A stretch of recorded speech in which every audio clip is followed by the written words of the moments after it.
Feathers fall like snow against a burning sky. A boy tumbles through blinding light, arms reaching for wings that are no longer there. The sea rushes up to meet him, turquoise and merciless. Somewhere above, his father screams a name the wind swallows whole. How does a boy born in a prison learn to fly, only to fall? What pushed him past every warning, every plea? Tonight we follow those wings. Everyone remembers the fall. The melted wax, the scattered feathers, the splash. But Icarus didn't fly toward death. He flew toward something he'd never tasted. Freedom. He'd spent his whole life locked inside stone walls his own father built. The sky was the first open thing he'd ever known. Was it recklessness? Or was it the first honest thing he ever did? Reaching for something magnificent, knowing the cost. That question echoes through 3,000 years. Get comfortable now. Adjust your pillow, find your warmth. This story has been told for 3,000 years, by firelight, by starlight, by voices soft in the dark. If you drift off before the boy takes flight, that's perfect. The gods of sleep are older than the gods of sky. Let them carry you where the wind cannot. Our story begins not in the sky, but in a city of white marble and sharp minds, Athens, where a man named Daedalus made impossible things real. Daedalus carved statues so lifelike that people chained them down at night, afraid they might walk away. His hands held the secret language of creation itself. Kings begged for his inventions. Temples displayed his works like sacred relics. In all of Greece, no mind rivaled his, until his nephew arrived. Perdiccas was 12 years old, and brilliant. He studied a fish spine and invented the saw. He found a compass in a pair of connected sticks. Daedalus watched this boy and felt something cold. Jealousy. The greatest craftsman in the world felt threatened by a child. On the high cliff of the Acropolis, Daedalus made a choice that would haunt him forever. He pushed the boy. Perdiccas tumbled from the sacred rock, but Athena, goddess of craft, caught him mid-fall and turned him into a partridge before he struck the ground. The partridge survived. Daedalus did not in the ways that mattered. Athens banished him for murder. He fled across the sea to Crete, carrying his guilt like ballast. Crete rose from the sea like a fist of stone. King Minos ruled there, a man who collected geniuses the way other kings collected gold. Minos welcomed Daedalus with open arms and locked doors. The craftsman would build wonders for the king. Leaving was never part of the arrangement, and it was here, on this island of labyrinths and secrets, that Daedalus's son was born. A boy named Icarus, who would never know any home but a cage. Crete was no ordinary island. It sat at the center of the known world, where trade routes crossed and empires sent their tribute to one throne. King Minos held that throne with an iron grip. His navy ruled every wave. His laws reached every shore. But one problem festered beneath his palace like rot. His wife Pasiphae had been cursed by Poseidon, driven mad with desire for a sacred white bull. The result of that curse was a child, half human, half beast. The Minotaur. Minos couldn't kill his own blood, and couldn't bear to look at it. He needed someone to build a cage no creature could escape. Daedalus answered the call. He stood before the king and heard the commission. Build a prison so complex that nothing inside could ever find its way out. Not even you, Minos asked. Daedalus paused, then nodded. He would build something so perfect that even its creator might get lost inside. Thunder echoed through quarries as thousands of stones were cut. Daedalus drew plans that made other architects weep. Corridors that folded back on themselves like dreams. False doors opened onto walls. Staircases descended to their own beginnings. Rooms shifted identity depending on which direction you entered. Daedalus poured years into this masterwork. Stone by stone, passage by passage, he built the most elegant trap the world had ever known. And somewhere during those years, his son was born. Naucrate held the infant while Daedalus watched with an expression no one could read. Joy tangled with dread. Icarus grew up inside the labyrinth's shadow. His playground was stone corridors. His lullabies were the distant bellowing of something enormous and hungry below. He asked his father once what lived down there. Daedalus set down his tools and chose his words carefully. Something that should never have been made. The boy didn't understand. He wouldn't, for years. But he learned early that some doors were never to be opened, and some corridors led only to darkness. Daedalus taught his son everything except how to leave. Mathematics, sculpture, mechanics. The boy absorbed knowledge like dry earth drinks rain. But the thing Icarus loved most was watching birds.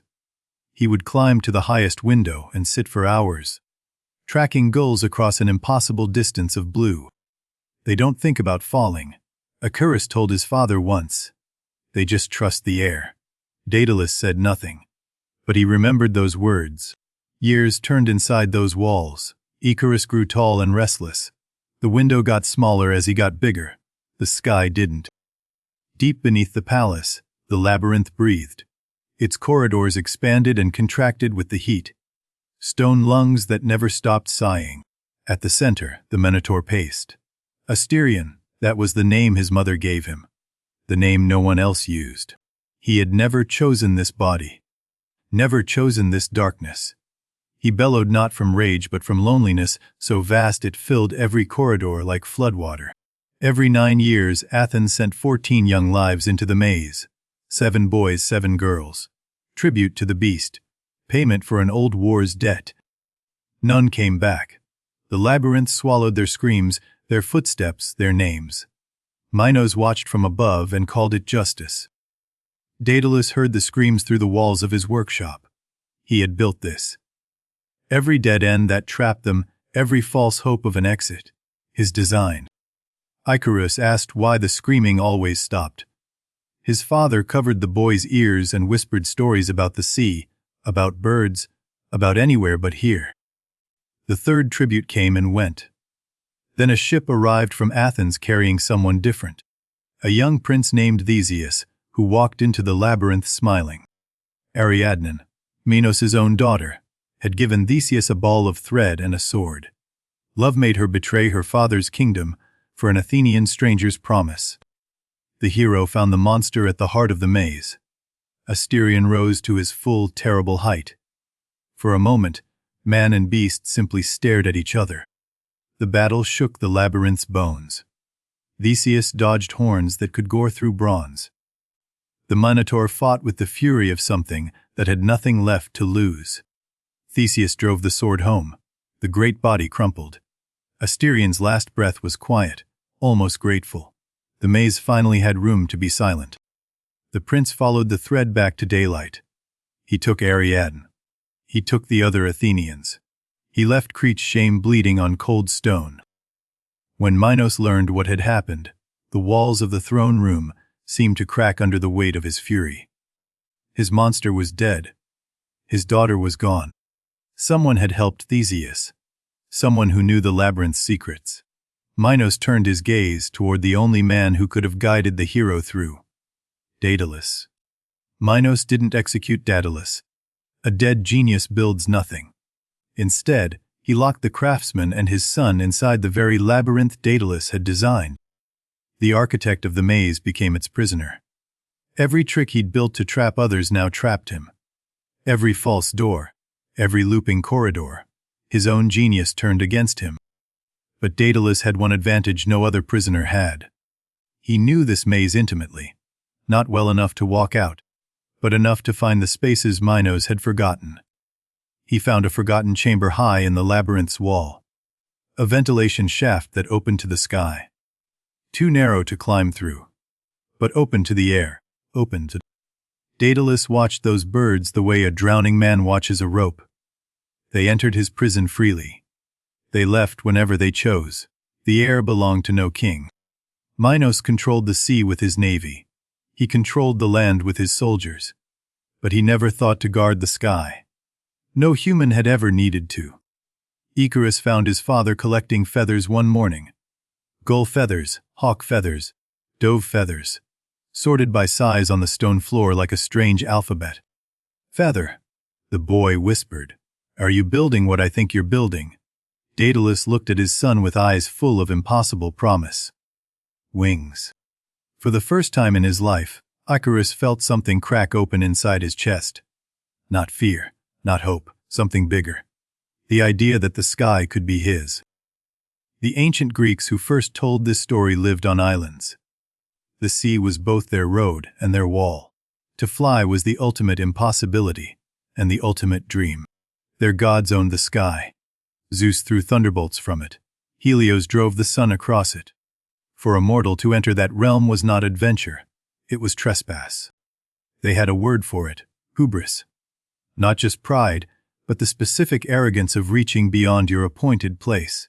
The gods punished it without mercy or exception. And yet the Greeks kept telling stories about people who tried anyway. Prometheus stole fire. Orpheus descended to hell. Something in them admired the reach, even as they mourned the fall. Daedalus and Icarus stood in that tradition, mortals building something that belonged to the gods. Every feather they gathered was an act of beautiful rebellion. Daedalus began with the smallest feathers.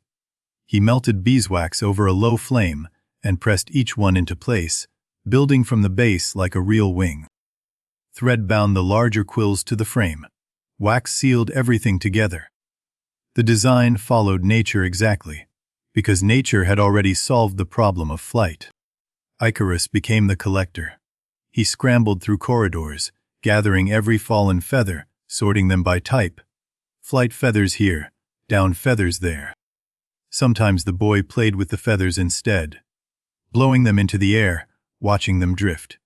His father smiled but kept working. Time was not their friend. Week after week, the wings grew. 2 pairs, one large, one smaller. Father sized and son sized. Daedalus tested the flex, adjusted the camber, strengthened every joint. He held up the first completed wing and let the updraft from the shaft catch it. The feathers trembled. The wing pulled upward in his hands. Alive, it wanted to fly. Icarus touched the wing and felt the pull. His breath caught. This was real. His father had turned feathers and wax into a door that opened onto the entire world. But wings alone weren't enough. They needed to reach the open cliff face. The wide launching edge where the labyrinth wall met the sea. Daedalus mapped the route in his mind. 3 more weeks of careful work. Hidden tunnels navigated in darkness. Wings carried in pieces, reassembled in a cave near the cliff. Everything in secret, everything in silence. On the night before their flight, Daedalus sat his son down. The cave flickered with firelight. Outside, waves beat against the rocks like a slow, patient heart. "Listen to me carefully," Daedalus said. His voice shook, not with doubt, but with the weight of everything he needed his son to understand in one conversation. Fly the middle path. Too low and the sea spray will soak the feathers. They'll drag you down. Too high and the sun's heat will melt the wax. The middle. Promise me. Follow me. Don't look down at the fishermen. Don't look up at the gods. Keep your eyes on my wings and match my path. Can you do that? Icarus promised. He meant it completely. But promises made on the ground don't always survive the air. Daedalus knew this. He'd built a cage for a monster and become its prisoner. That night, while Icarus slept, Daedalus checked every feather, every thread, every bead of wax. His hands moved with the care of a man building, the last thing that matters. Dawn came with pink fingers reaching across the sea. Daedalus woke his son. The wind was steady and warm. It was time. Daedalus strapped the wings onto Icarus first. Wax-coated leather harness across chest and shoulders. The boy's arms slid into the frames, and suddenly he had wingspan. The feathers trembled in the morning breeze. Icarus lifted his arms experimentally, and felt the wind grab the wings, felt the upward pull, felt the sky reaching for him. Daedalus attached his own wings, larger, heavier, built for a body that knew caution. He flexed them once and felt the old familiar ache of wanting something impossible. Father and son stood at the cliff edge. Below, the Aegean churned turquoise and white against the rocks. Above, the sky stretched without limit in every direction. Daedalus felt tears on his cheeks, not from wind. He turned to his boy, this child of a cage, this brilliant, reckless boy, and kissed his forehead one last time. "Remember," Daedalus whispered, "The middle path." Then he spread his wings, took 3 running steps toward the void, and leapt. For one sickening instant, he dropped. Then the wind found his wings, caught them, filled them, lifted him. Daedalus was flying, a mortal man, riding the god's own road. Icarus watched his father soar out over the sea. The old man banked left, circled back, and called up to his son. "Now, jump now." Icarus didn't hesitate. He threw himself into the empty air with arms spread wide, and a sound escaping his throat that was half scream, half laughter. The fall lasted 2 heartbeats. Then the wings filled with wind and Icarus rose, gasping, shaking, alive in a way he had never been alive before.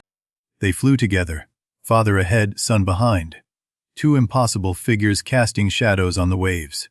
Below them, a fisherman dropped his net and stared. A shepherd on a hillside looked up and mistook them for gods. He fell to his knees. In a way, he wasn't wrong. They had done what only gods were meant to do. Crete shrank behind them. The island that had been their whole world became a brown shape on blue water, then a smudge, then nothing. They were free. The wind tasted like salt and sunlight. Every wing beat carried them farther from everything they'd suffered. Icarus felt his whole body singing with a joy that had no edges. Daedalus looked back and saw his son smiling. For one perfect moment, the craftsman's guilt, his grief, his fear, all of it lifted. They had escaped. They were flying. The Aegean spread beneath them like hammered bronze. Islands rose from the water, Naxos, Paros, Delos, each one a jewel the gods had scattered carelessly across the sea. Daedalus set a steady pace. His wings beat in measured rhythm, not too fast, not too slow. The craftsman flew the way he built, precisely, patiently, without waste. Icarus tried to match his father's rhythm. For a while, he managed. But the boy's body was younger, lighter, hungry for more than a straight line could offer. He banked slightly left, just to feel the tilt. Wind rushed differently under one wing. His stomach swooped. A grin split his face before he could stop it. Daedalus glanced back. "Steady," he called. The wind shredded half the word. Icarus nodded and straightened. But something in his chest had changed. He knew what turning felt like now. They passed over Delos, the sacred island where no one was allowed to be born or die. Even from above, something about it shimmered differently. Holier, untouchable. Icarus felt a strange pull as they crossed above it. The same feeling he had staring up through that shaft in the labyrinth. That the sky was not empty. Something lived up there. Below, dolphins arsed through crystal water, their silver bodies catching sunlight. They seemed to race the flyers' shadows, leaping higher with each wave. A merchant ship passed beneath them, its crew pointing skyward, shouting things the wind stole. Icarus laughed. He had spent his life being looked down upon. Now he was above everything. Daedalus kept his eyes forward. He recognized the islands below and calculated their course. Halfway to Sicily. The wax was holding. The wings were sound, almost there. The morning warmed. Thermals rose from the islands below, invisible columns of heated air that pushed upward like slow, silent explosions beneath their wings. Icarus felt a thermal catch his wings and push him upward without effort. It was like being carried by an invisible hand. Gentle, warm, irresistible. He rose 10 feet above his father, then 20. Daedalus's voice reached him faintly. "Come down." But it sounded thin and far away. Like a voice from a dream he was already leaving. Icarus descended, reluctantly. The lower air felt heavier, thicker, ordinary. He had tasted height, and his body wanted more the way lungs want air after being held underwater. Samos appeared to the east. A dark mountain rising from bright water. Goats on its slopes were specks of white, and the temple columns looked like teeth. The sun climbed higher. Sweat formed on Icarus's brow and ran down his neck. The harness chafed. His shoulders burned from the constant wing beats. Flying was harder than dreaming. Daedalus felt the strain too. His older body protested every beat. But pain was an old companion for the craftsman.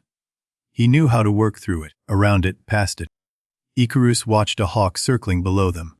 It rose on a thermal without moving its wings, just a slight tilt, a small adjustment, and the air did all the work. The boy tried it. He stopped beating his wings and tilted into a thermal. The updraft caught him instantly, and he rose, effortlessly, like breathing. Daedalus shouted something. Icarus couldn't hear, didn't want to. The thermal was a river flowing upward, and he was swimming in it, riding it, part of it. A cloud brushed against his face, cool and wet and shocking.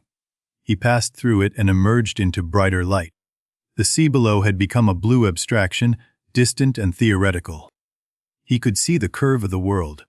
The horizon bent. Islands were scattered across blue like crumbs from a god's table. He had never felt so small or so enormous. Somewhere far below, his father's voice had become silence. The middle path was a memory now. Icarus was alone with the sky and the sun and a feeling bigger than fear. The sun was closer now. Not truly, but it felt closer. Its heat pressed against his skin like a hand. The wax on his wings began to soften. He noticed. He didn't care. This was what living felt like. Not the gray safety of stone corridors.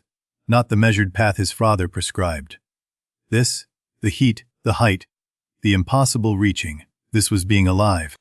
A feather came loose, just one. It spiraled away below him, catching sunlight as it fell. A tiny golden flag surrendering on his behalf. He watched it go without slowing. Then another, and another. Soft white shapes drifting down like the first snow of a season that should never have come. The wax was weeping now, golden tears running down the wooden frame. Icarus finally looked at his wings, truly looked. Gaps were forming where feathers had been. The thread sagged. The wax ran between his fingers like honey. Understanding arrived like a cold wave. He beat his wings harder. Wax sprayed in golden drops. More feathers tore free with each desperate stroke. The thing that was saving him was destroying itself. He called for his father.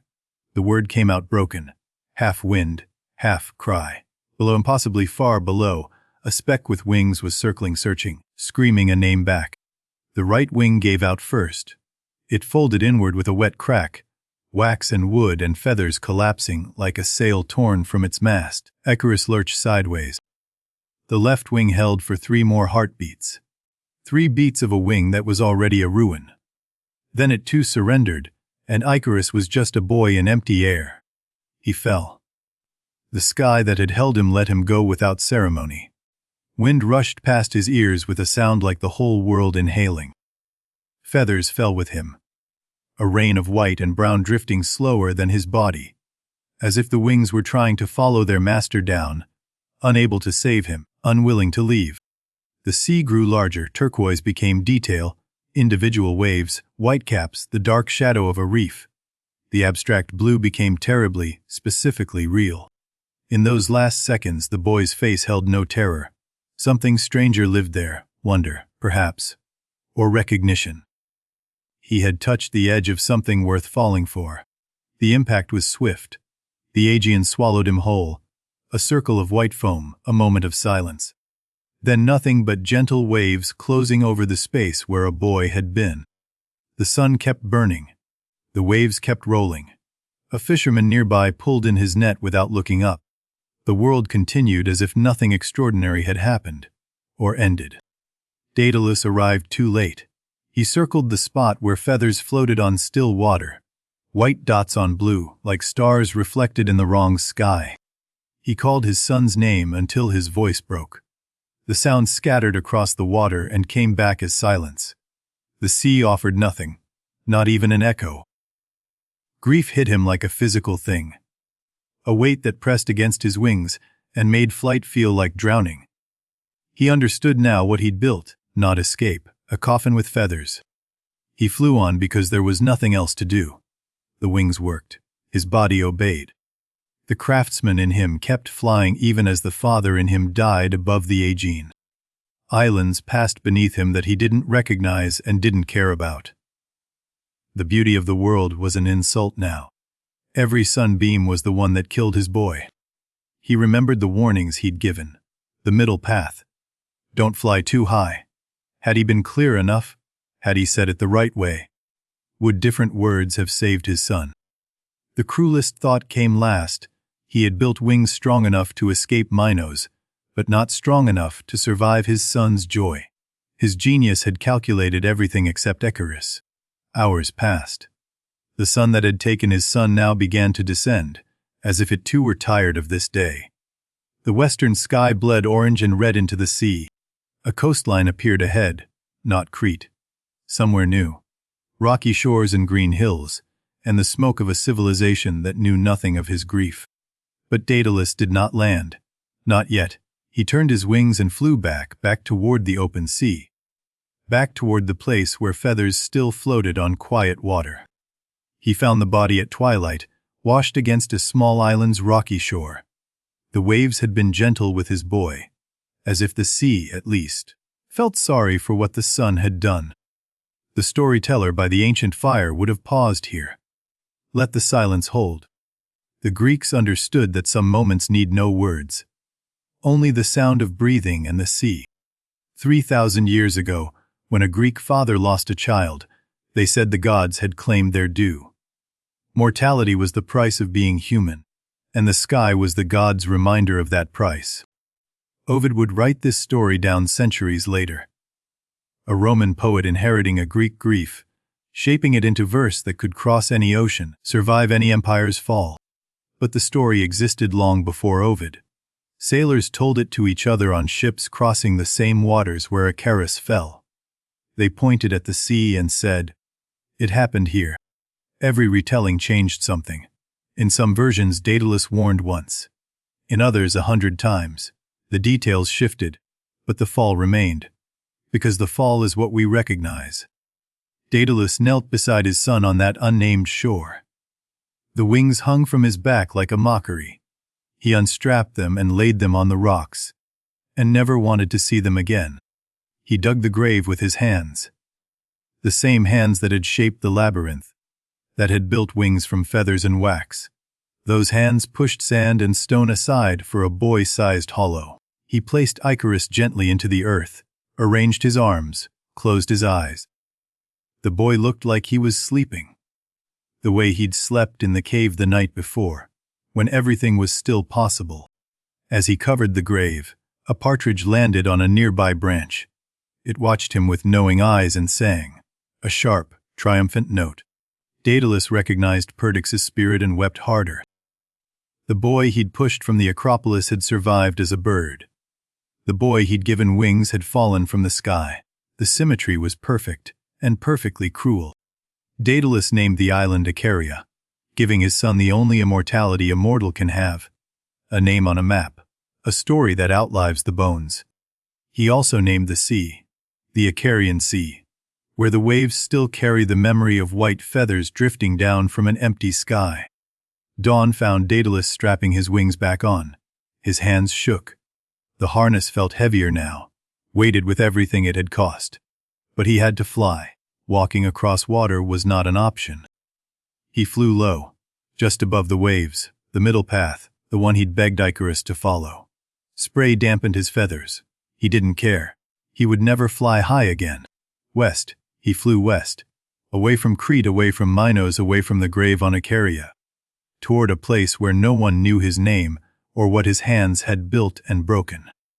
Sicily rose from the western sea at sunset. Lush and green, different from the bare rock of Crete. Volcanic smoke drifted from Etna's peak like a slow gray prayer. He landed on a beach at twilight. Removed the wings. Folded them carefully. The craftsman's instinct survived everything, and carried them inland. King Cocalus of Sicily took in the stranger. Daedalus offered his skills in exchange for shelter. Even in grief, the hands needed work. Creation was the only language they knew. He built a temple to Apollo, the god of the sun. Inside, he hung his wings upon the wall. An offering or a surrender. Perhaps there was no difference. Visitors came to see the wings. They touched the feathers and marveled at the wax joints. "How does it work?" they asked. Daedalus never answered that question. Minos, of course, pursued him. The Cretan king would not let his prize craftsman escape. He sailed west with a fleet, hunting the genius who had outsmarted his labyrinth. Minos devised a clever test to find Daedalus. He offered a reward to anyone who could thread a spiral seashell. A puzzle only one mind in the world could solve.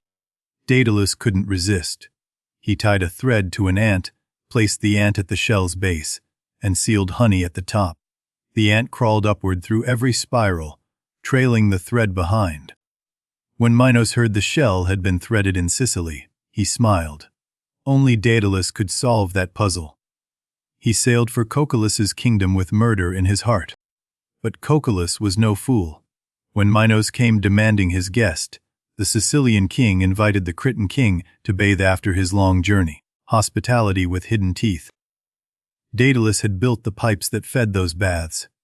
At Cocalus' word, the craftsman redirected the water, replacing it with boiling liquid. Minos died screaming in a tub. The king who had imprisoned him, the king who had turned his genius into a cage. Dead by the same ingenuity he'd tried to control. Daedalus felt nothing. He was beyond revenge. The Cretan fleet sailed home without their king. Crete's power cracked like a dropped bowl. The labyrinth fell into disuse, its corridors slowly filling with silence, spiders, and dust. Daedalus lived on in Sicily. He built reservoirs, fortifications, steam baths for the gods. His genius never dimmed. But something behind it had gone dark, a furnace with no fire. He never built wings again, never looked at a bird the same way. The sky above Sicily was just a blue ceiling, the same blue that had swallowed his son without apology. Some nights he dreamed of flight. In the dreams, Icarus flew beside him, always beside him, and neither of them ever looked up. They flew forever in the safe middle, and it was enough. He woke from those dreams with wet cheeks and a weight on his chest that no craft could lift. The greatest builder in the world could not build a door back to that morning on the cliff. Years accumulated like dust. His hair turned fully white, his hands grew stiff. But every morning, he went to Apollo's temple and stood before the hung wings, his daily pilgrimage of guilt. The feathers had faded with time, the wax had yellowed.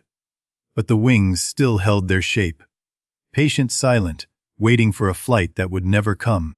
No one knows when Daedalus died. The myths simply stopped mentioning him, a fade rather than an ending. The craftsman dissolved into his work and left no grave to visit. But Icarus, the one who fell, the one who failed. Icarus is the name that survived. The son outlived the father in the only way that matters. Through story, through the fall. There is something about the boy who flew too high that speaks louder than the man who flew just right. Something in us loves the reach more than the landing. Every child who climbs too high on a tree. Every artist who risks everything on one impossible work. Every dreamer who leaves the safe path. They are all flying toward the sun. And every parent who watches their child take a risk knows Daedalus's prayer. Fly safely. Fly the middle path. Come home. Please come home. The wind stirs now across the Aegean where it stirred 3,000 years ago. The same sun burns. The same sea waits. And the story keeps being told because it keeps being true. Somewhere in that blue, feathers still drift downward. Not real ones, but the kind that settle in the imagination and never quite reach the water. The kind that stay falling forever. But let us return to the moment, the precise heartbeat, when Icarus chose the sun. Because this is where the story lies. Not in the fall. In the choice. He had flown the middle path for miles. Obeyed every instruction. Matched every wing beat. And then something in him said higher. Not louder than the wind, but louder than his father. Higher. Past the clouds where the air tasted thin and electric. Past the point where his father's voice could reach. Past every boundary anyone had ever drawn around him.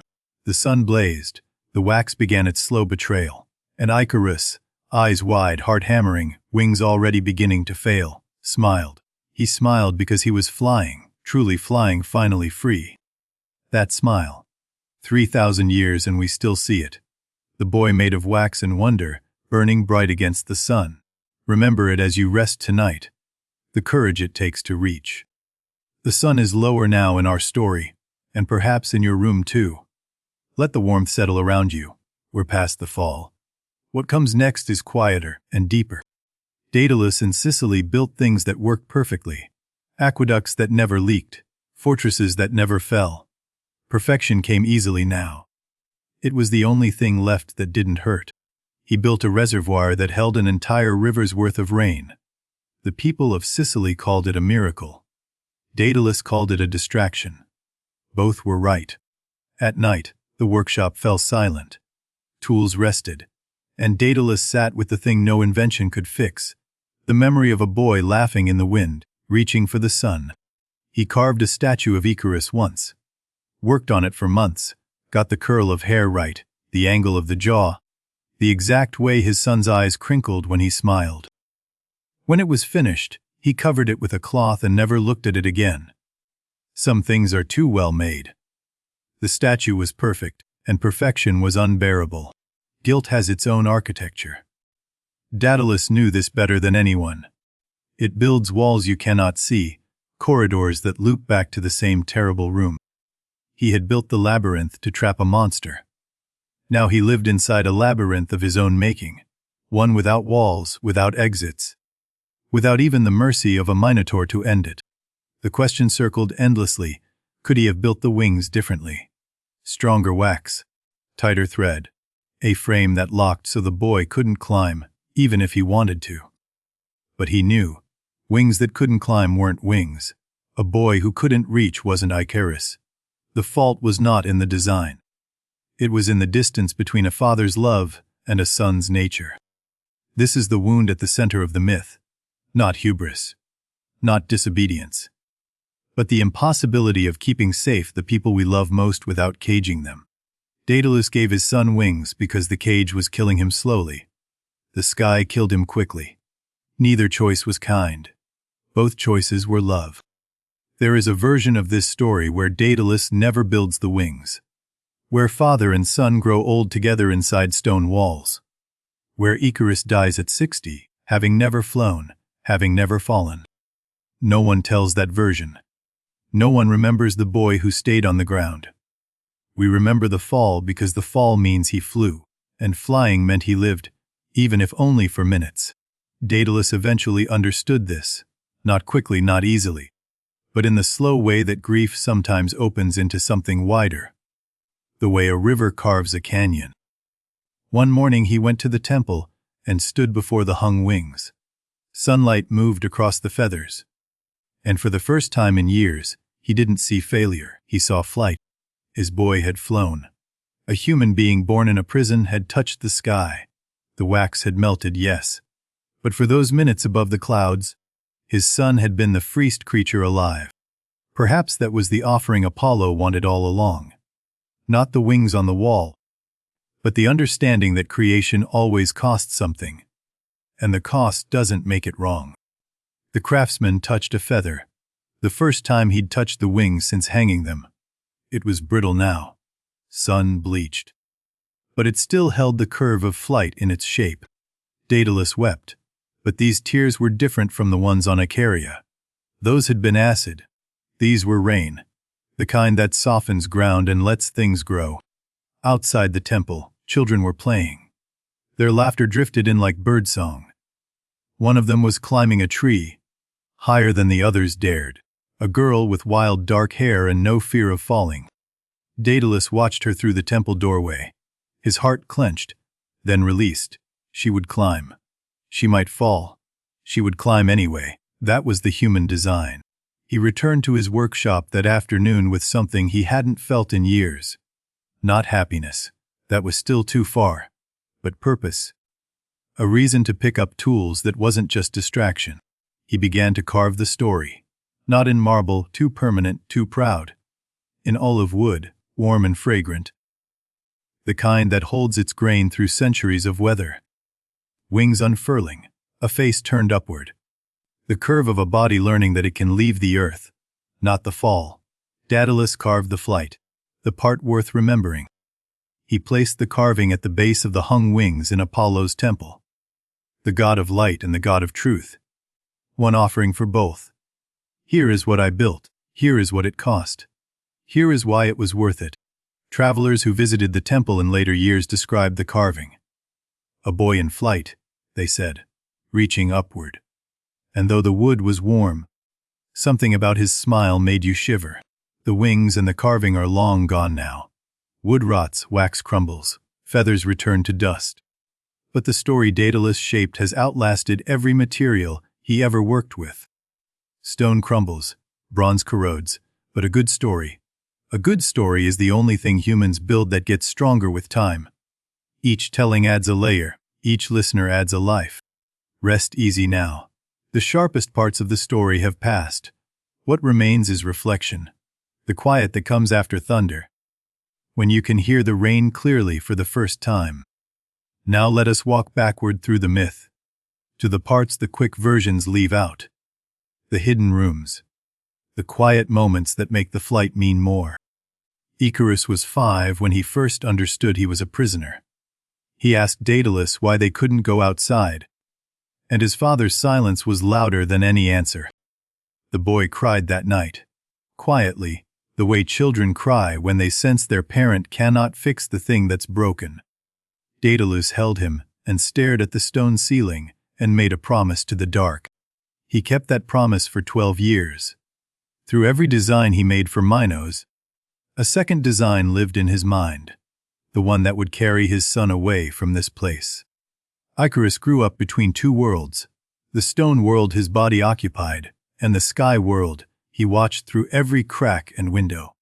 He drew birds on every surface his father would allow. He named the seagulls that visited the shaft, 12 of them, all with different markings. They were his friends, the only creatures who came and went freely in his world. One winter, his favorite gull didn't return. Icarus searched the sky through that narrow opening for days. It was the first loss that taught him what absence felt like, a hole shaped like wings. Daedalus watched his son grieve a seagull and saw the future clearly. A boy who loved the sky this much would never survive a lifetime underground. The wings couldn't wait much longer. The boy turned 14, then 15. His body outgrew the spaces he'd memorized as a child. Corridors he'd run through now required ducking. The prison was shrinking around him. Restlessness turned to anger. Icarus kicked walls, shouted at the stone, raged at the impossibility of a world he could see but never touch. Daedalus bore it all, because he understood. Some nights Icarus climbed to the highest point he could reach and pressed his face against the stone, where the wind came through. He breathed the outside air like water in a desert. Daedalus found him there one midnight and didn't call him down. Instead he climbed up beside his son, and the two of them shared that sliver of sky in silence. Stars burned above them, the same stars sailors used to cross the sea. Icarus pointed out constellations. His father had taught him their names. Even imprisoned, the boy had learned the sky's geography. Orion was a hunter, Icarus whispered, and the gods put him in the sky forever. A pause. Is that a punishment or a reward? Daedalus had no answer. That question stayed with Daedalus longer than his son knew. Punishment or reward? Cage or sky? Is there always a difference? The engineer in him said yes. The father wasn't sure. Morning always arrived through that shaft, a single beam of gold cutting through the darkness. Icarus called it his sundial, the only clock that mattered underground. Daedalus used those mornings to teach, not just craft, though Icarus learned to carve and calculate, but stories. Every myth he knew, passed mouth to ear in the labyrinth's belly. Prometheus stealing fire, Orpheus descending for love, Phaethon driving the sun chariot and burning. Every story of mortals reaching beyond their station, Icarus drank them like water. Daedalus told the story of Phaethon as a warning. The boy who borrowed the sun chariot and couldn't control it. Zeus struck him down to save the earth. The sky remembers its own. Icarus heard the warning.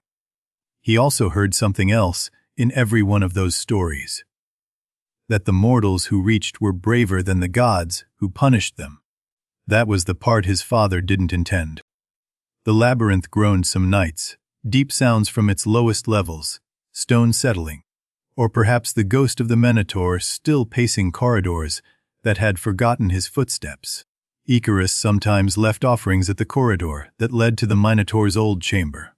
Bread, flowers, small kindnesses for a creature he'd never met but somehow understood. Both of them trapped by the same man. Both of them innocent of everything except being born into circumstances they didn't choose. The Minotaur and the boy shared more than a maze. When Daedalus finally revealed the wings, Icarus understood them immediately. Not as an invention, but as a prayer. His father had built a prayer with feathers instead of words. The boy ran his fingers along the primary feathers. "They're real," he whispered, meaning not the feathers but the escape, the sky, the future, everything he had only dared imagine. That night he couldn't sleep. He lay in the dark and felt his heart beating against the stone floor, each beat saying the same word: tomorrow, tomorrow, tomorrow. He thought about the gulls, his 12 friends who came and went through the shaft. Tomorrow he would follow them. Tomorrow he would be the 13th bird. He thought about Asterion too, the Minotaur who never had a choice. Born wrong, caged forever, killed for someone else's story. Icarus would fly for both of them. Sleep finally came, shallow and bright with dreams. In the dream, the sun reached down a golden hand and said, "Come. I've been waiting for you since you were born." Daedalus woke his son before dawn. Their eyes met in the dark. No words were needed. Everything important had been said, and everything unsayable would have to go unsaid. They crept through corridors Daedalus had memorized by touch. Left turn, 20 steps, right turn, through the narrow gap, down the hidden stair. The labyrinth's last secret, its creator's escape route. Cool air hit their faces first, then the smell of salt, then the sound of waves. The cave mouth opened onto the cliff, and the whole dark Aegean lay before them, waiting. They assembled the wings by feel and starlight. Daedalus checked every joint 3 times. Icarus stood at the cave mouth and breathed the open air as if he'd been drowning, and just surfaced. The horizon began to blush. Pink crept across the water like spilled wine. Daedalus tightened the last strap on his son's harness and stepped back to look at what he'd made. A boy with wings. His boy, standing at the edge of a cliff with the sea below and the sky above and the courage to step between them. Daedalus's heart broke and soared at once. Then the leap, the fall, the catch, and flight, real flight, carrying them away from the island that had been their world and their cage for 18 years. For the first time in his life, Icarus cast a shadow on open water. He looked down and saw his winged silhouette racing across the waves. A new creature, born minutes ago, already running. He touched a cloud. Actually touched it. Put his hand through white vapor and felt moisture bead on his skin. The sky was not empty. It was full of water, of wind, of possibility. And then the sun rose fully, massive, golden, irresistible. It filled the eastern sky like a door opening onto a furnace. Icarus turned to face it, and his father saw him turn. The Greeks told many stories about the sun. It was not simply a star to them. It was a god's chariot, Helios driving golden horses across the sky from east to west every single day. To fly toward the sun was to fly toward a god. The heat wasn't just temperature. It was divinity itself, pushing mortals back to where they belong. The sky had borders the Greeks respected. Phaethon had learned this lesson. So had Bellerophon, who rode Pegasus toward Olympus and was thrown down by Zeus's gadfly. The message was consistent: know your place.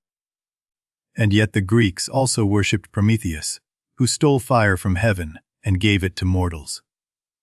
They loved the thief as much as they feared the punishment.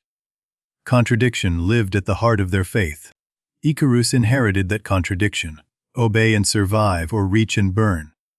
The Greeks never fully chose between these, and neither could a boy with borrowed wings and the sun in his eyes.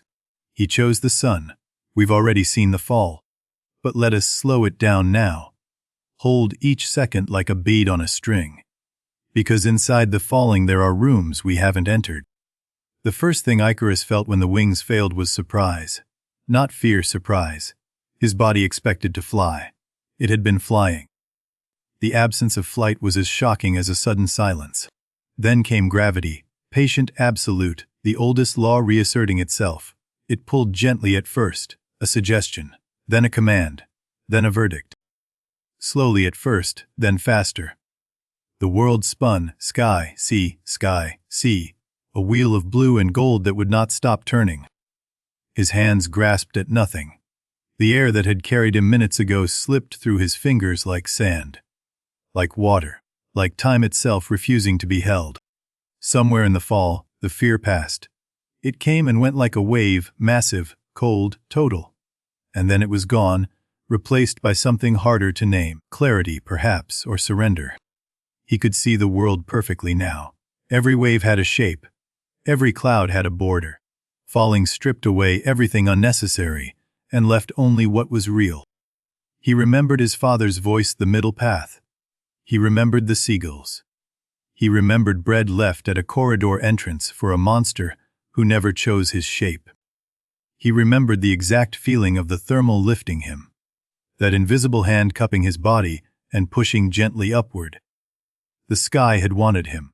For a moment, it had truly wanted him. A feather brushed his cheek on its way down, soft as his mother's hand.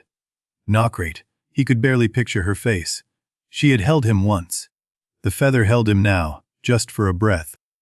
The sea was close now. He could hear it, or thought he could, a low continuous roar like applause, or like breathing, or like the sound the world makes when it's about to receive something back. Icarus closed his eyes. Not from fear, from completion. The flight was finished. Every part of it, the launch, the soaring, the reaching. The fall was one gesture, and the gesture was done. Then silence. Then the slow sinking, feathers above, body below. The last bubbles rising like small silver prayers, released from a boy who had no more need of air. Above, the sun continued its path. Helios did not slow his chariot. The divine horses galloped on toward evening. And the sky closed over the space where a boy had been. A fisherman nearby saw the splash. Just a splash. He didn't know it was a boy, a myth, 1,000 future paintings falling into the sea. He went back to his work. The painter Bruegel would capture this moment 2,000 years later. A tiny pair of legs disappearing into the sea, while the world carries on, oblivious. Suffering, he knew, happens while someone else is eating lunch. Daedalus circled the spot for hours. The sun moved, shadows changed direction. Feathers that had floated dispersed and sank. He was searching for something the sea had already hidden. When the current finally carried the body to shore, Daedalus landed beside it with the heaviness of a man who has used up all his flight. His knees hit sand and stayed there. He held his son's hand. It was cold, salt-crusted. The fingers that had played with feathers and drawn birds on stone walls, still now, and smaller than he remembered. The burial was simple sand and stone, no craftsman's artistry. The greatest builder in the world made the simplest thing. A resting place measured in his son's length, and nothing more. He sat beside the grave until stars appeared, the same constellations Icarus had named through the shaft. Orion hunting. The Pleiades clustered like frightened sisters. The sky full of stories about people who became forever. Is the sky a punishment or a reward? Icarus had asked once. Sitting on this dark beach, Daedalus finally understood the answer. It depends on whether you're the one flying or the one watching. It would always come again. That was the cruelty and the mercy of time. Daedalus strapped on his wings with numb hands and faced the western horizon. He flew low over the water, as we've heard. Spray on his face, salt in his eyes. Following the middle path perfectly. Because now the middle path cost nothing. The boy who made it dangerous was gone. Crete appeared briefly to the south. A dark shape he refused to look at. The labyrinth was there. His workshop. The shaft where birds came and went. Every memory a small knife turning. Sicily found him at evening. He landed on a beach he'd never seen and lay in the sand and looked at nothing. The craftsman's journey was over. What remained was just survival. Years would pass. We've seen what he built in Sicily. The temple, the reservoir, the baths that killed a king. But tonight, let us stay with the quieter things. He kept a feather from the wings. Just one. A primary flight feather, the kind that catches the most wind. He kept it in a wooden box beside his bed. On nights when sleep was difficult, and there were many, he opened the box and held the feather against his palm. It weighed almost nothing. It weighed everything. He talked to it sometimes. Told the feather about his day. About the reservoir he was building, the problem with the pipe angles. About the sunset. About a bird he saw that morning. This is how grief lives in the body. Not as a storm that passes, but as a tenant that stays. Some days quiet. Some days loud. Always present. Always reshaping the rooms it occupies. But grief is not the whole story. Daedalus also held this: his son had flown. A human being had flown, and no amount of sorrow could unfly that flight. The wings on the temple wall reminded everyone who visited. People came from distant cities to see them. "Are these the wings?" they asked. "Did a man really fly with these?" "A boy flew," Daedalus corrected, the only time he spoke. A boy flew. The emphasis mattered. Not a craftsman, not a hero. A boy. Reaching for something bright. The years grew long. Daedalus's back bent. His eyes dimmed. But every morning he climbed the temple steps and stood before the wings. Every morning. Without exception, until he didn't. Pieter Bruegel painted Icarus in 1558, a tiny splash in the corner of a vast landscape. The world, he showed us, does not stop for one person's tragedy. That is both the cruelest and most comforting truth. W. H. Auden saw Bruegel's painting and wrote about suffering. The old masters were never wrong. How it takes place while someone else is opening a window, or just walking dully along. Matisse sculpted Icarus. Picasso drew him. Rodin molded his fall in bronze. Every generation's greatest artists returned to this boy and his wings, as if the story demanded to be retold in every medium. Psychologists found Icarus too. They named a complex after him, the Icarus complex, the desire to rise above, to transcend limits, to reach the unreachable. Not a disorder, a condition of being human. We launched spacecraft and called them Icarus. Built companies and named them Daedalus. The myth became our language for ambition, failure, beauty, and the courage to try what shouldn't work. Your breathing has slowed, perhaps. The story is winding down like a river approaching the sea, wider, calmer, gathering everything it's carried into one quiet current. The agent tonight is the same sea that caught Icarus. Fishermen still cast nets where he fell. They don't think about him, but the water remembers, in the way water remembers everything it holds. Icarus still stands. You can visit it. A real Greek island with tavernas and goat paths and sunsets that make you forget the century. The name is the only monument the boy needs. Somewhere on that island, beneath centuries of soil and wildflower roots, a boy rests. Or perhaps the sea took him back long ago. It doesn't matter. The story keeps him above the waves. And Daedalus' history lost him, as it loses most fathers.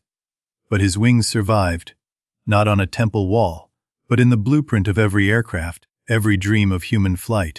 Leonardo da Vinci drew flying machines that look remarkably like Daedalus's wings. Feathers, frames, wax. The craftsman from Crete would have recognized every line. The Wright brothers flew for 12 seconds at Kitty Hawk. 12 seconds, less time than Icarus had in the air. But they flew, and they landed, and they flew again. Every airplane you've ever boarded carries Icarus inside its design. The curve of the wing, the angle of ascent, the careful engineering that says, we can fly and we can come home.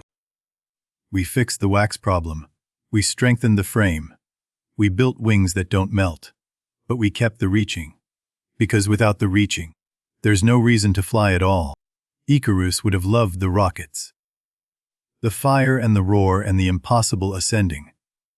A boy who watched seagulls through a crack would have wept at the sight of a shuttle leaving the atmosphere. Rest now. Let the story settle around you like feathers falling through still air. The reaching is done. The falling is done. What's left is just the landing, soft and slow and warm.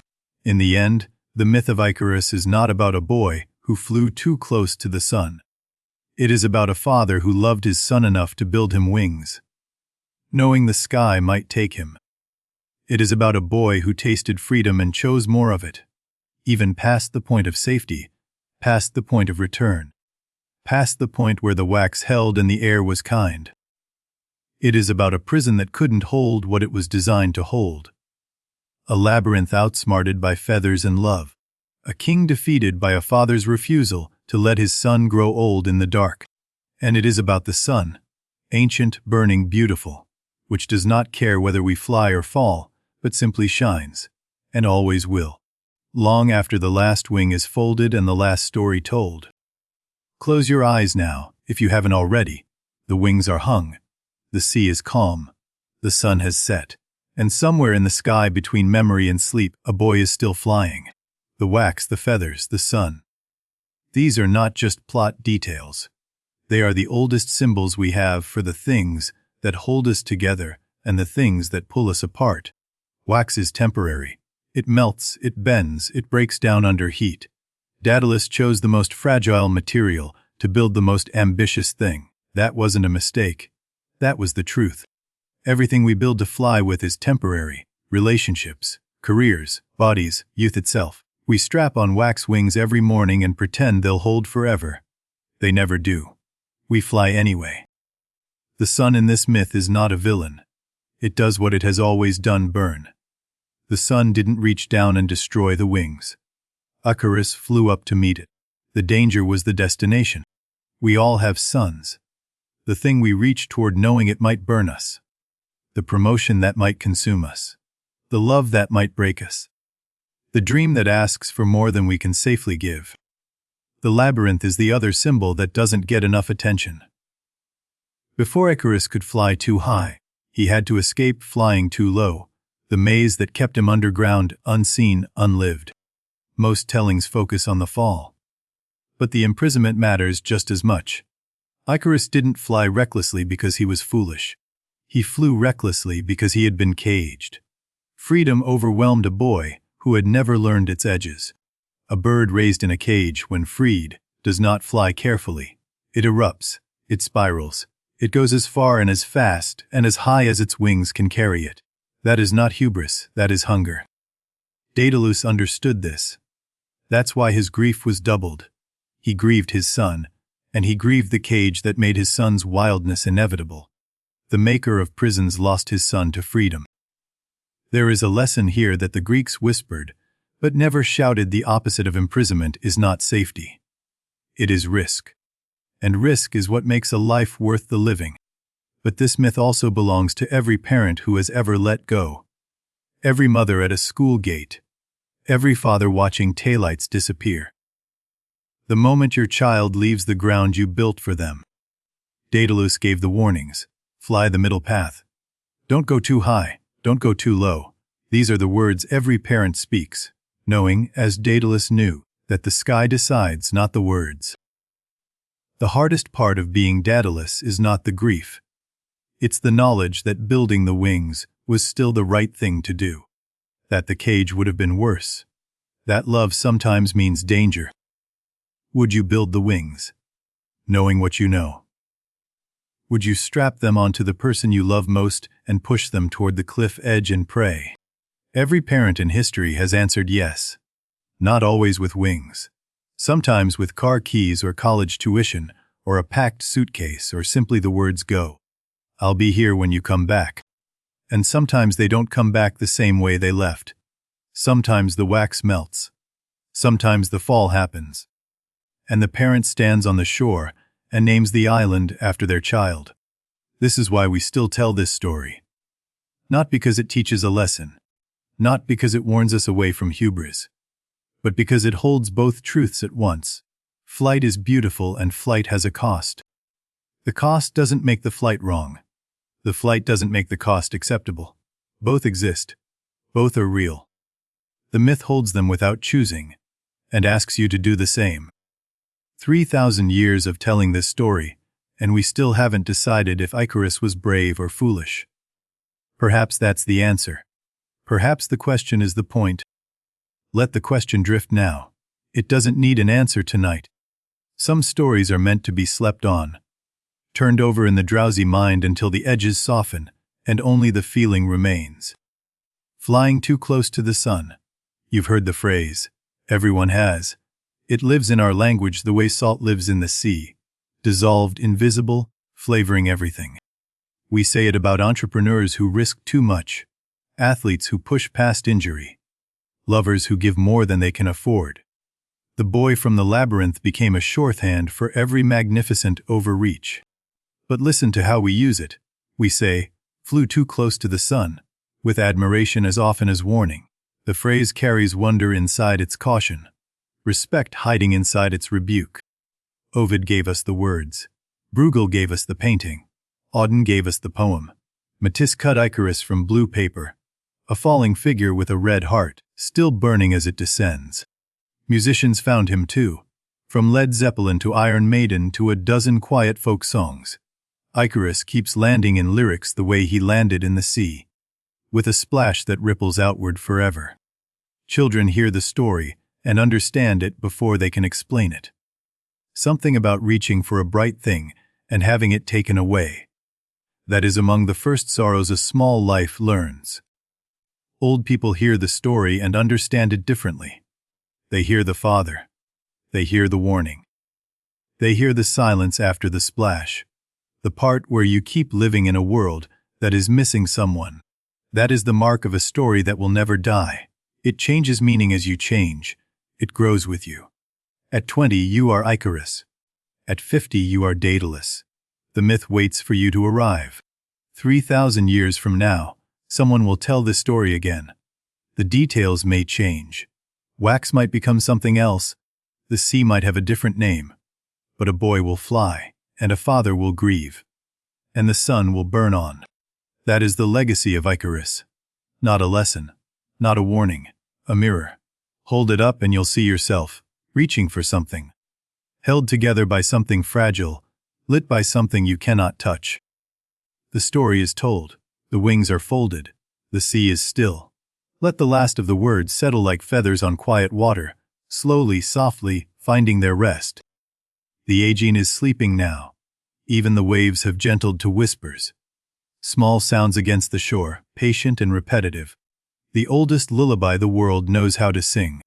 Stars are appearing over the Greek islands. The same stars Icarus named through his narrow window. They don't fall. They don't fly. They simply hold still, and that is its own kind of grace. Somewhere a night bird calls across the water. Once, twice. Then silence. Even the birds are settling in. Even the wind has found its bed. The moon has risen over the sea, full and silver, laying a bright road across the dark water.